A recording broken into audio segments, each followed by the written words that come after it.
Hello traders, my self Himanshu Birla and आज हम बात करेंगे बहुत ही इंटरेस्टिंग टॉपिक के बारे में कि अपन स्टॉक मार्केट से एक रेगुलर इनकम कैसे जनरेट कर सकते हैं डिविडेंड के थ्रू। तो ट्रेडर्स, इस वीडियो में अपन को सीखने को मिलेगा डिविडेंड यील्ड क्या होती है, फेस वैल्यू क्या होती है, पे आउट रेशियोज क्या होते हैं और हम उन स्टॉक्स को कैसे आइडेंटिफाई कर सकते हैं जो कि ज्यादा डिविडेंड देते हैं और रेगुलर बेसिस पे डिविडेंड देते हैं। और लास्ट में अपन बात करेंगे जो स्टॉक रेगुलर डिविडेंड देते हैं उनके डिसएडवांटेजेस क्या होते हैं। तो चलिए ट्रेडर्स, चलते हैं अपने पहले टॉपिक की तरफ। डिविडेंड ये एक फाइनेंशियल रेशियो होता है और ये आपको बताता है कि आपको कितना परसेंट रिटर्न मिल रहा है अपने इन्वेस्टमेंट पे डिविडेंड के थ्रू। जैसे अपन एक एग्जांपल लेते हैं कि आपने किसी स्टॉक में इन्वेस्ट किया है और उस स्टॉक की वैल्यू 100 रुपीज है और अगर आपको एनुअली उस स्टॉक पे 5 रुपए डिविडेंड मिल रहा है तो आपकी डिविडेंड रेट हो जाएगी 5%। जैसे ही अगर आपको 10 रुपए का डिविडेंड मिलेगा तो आपकी डिविडेंड यील्ड हो जाएगी 10%। इसे कहते हैं अपन डिविडेंड यील्ड। तो ट्रेडर्स, चलते हैं अपने अगले टॉपिक की तरफ। तो ट्रेडर्स, अब हम बात करते हैं फेस वैल्यू के बाद। फेस वैल्यू वो प्राइस होती है जब शेयर स्टॉक मार्केट के अंदर नया नया लिस्ट हुआ हो तो कंपनी अपने स्टॉक की फेस वैल्यू डिसाइड करती है। तो इस प्राइस का मार्केट प्राइस से कुछ भी लेना देना नहीं है और ये फ्लक्चुएट भी नहीं होती मार्केट के साथ साथ। ये प्राइस जो होती है वो हमेशा फिक्स रहती है और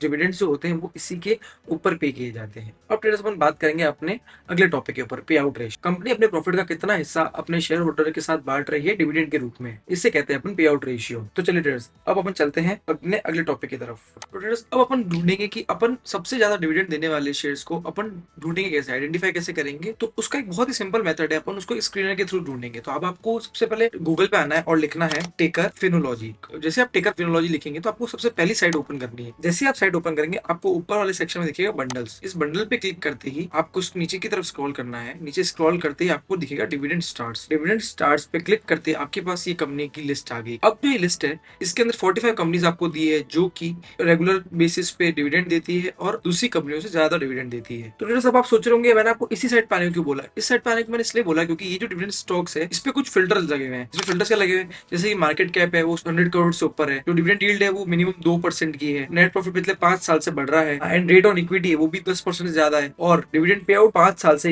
लगातार कर रही है। ऐसा नहीं एक साल किया, एक साल नहीं किया, 5 साल से लगातार कर रही है। तो आप किसी भी कंपनी को खोल सकते हैं और देख सकते हैं कि डिविडेंड यील्ड क्या है या ये कितना मार्केट कैप है, इसका क्या है, सारी डिटेल्स यहाँ पे आपको मिलेगी। पर अब आपको डिविडेंड यील्ड पे ध्यान देना है और जो भी आपको कंपनी इसमें अच्छी लग रही है, ये फंडामेंटली बहुत काफी अच्छी कंपनी है। तो ट्रेडर्स, ये है प्रोसेस, आपको आइडेंटिफाई करने हैं ये वाले स्टॉक्स होते हैं। चलिए ट्रेडर्स, अब हम चलते हैं दूसरे टॉपिक की तरफ, डिसएडवांटेजेस। अब कुछ डिसएडवांटेजेस भी होते हैं। तो सबसे पहला डिसएडवांटेज का ये है कि रिडक्शन इन प्राइस। जैसे ही कंपनी आपको डिविडेंड देगी तो कंपनी की जो स्टॉक प्राइस होती है उनकी वैल्यू कम हो जाती है, उनकी प्राइसेस गिर जाती है क्योंकि कंपनी ने अपना प्रॉफिट अपने शेयर होल्डर के साथ बांट दिया है। और कभी कभी कंपनी को लोन लेके भी डिविडेंड पे करना पड़ता है। ऐसा क्यों? क्योंकि कंपनी में बहुत सारे इन्वेस्टर ऐसे होते हैं जिन्होंने कंपनी के शेयर लिए ही इसलिए होते हैं क्योंकि कंपनी उनको रेगुलर डिविडेंड दे दी होती है। अगर कंपनी डिविडेंड उनको नहीं देगी तो शेयर होल्डर्स का उससे भरोसा उठ जाएगा और बहुत सारे सवाल उठेंगे कि कंपनी में कुछ ना कुछ तो फिशी चल रहा है, इसीलिए कंपनी ने डिविडेंड पे नहीं किया है, या कंपनी प्रॉफिट या कंपनी की ग्रोथ रुक गई इसलिए कंपनी डिविडेंड नहीं पे कर पा रही। तो कंपनी को इस दबाव में आके शेयर होल्डर्स को लोन लेके डिविडेंड पे करना पड़ता है।